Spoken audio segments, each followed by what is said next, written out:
இப்போது எனக்கு அந்த மரணம் வரப்போகிறது. அது என்னவென்று புரிந்து கொண்டு விடுவோம். சரி, அப்படியே தரையில் படுத்துக்கொள்வோம். விரைத்து போன மாதிரி கை கால்களை நீட்டிக்கொள்வோம்.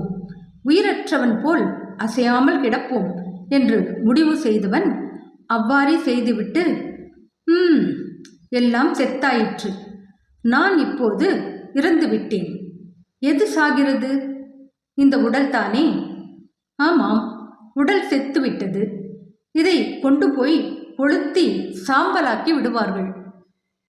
ஆனால் இந்த உடல் மறைந்ததும் நான் மறைந்து விடுவேனா? இந்த உடல் பிணமான பின்னும் நான் இருப்பதை உணர்கிறேன். எனவே நான் இறக்கவில்லை. அது பிறப்பதும் இல்லை, அழிவதும் இல்லை. அதுதான் உண்மையான நான். இந்த உடல் நான் இல்லை. உடலுக்கு வேறுபட்ட ஆன்மாதான் நான். உடலை தீண்டும் மரணம் என் ஆன்மாவை தொட முடியாது. எல்லாம் புரிகிறது, விடை தெரிகிறது.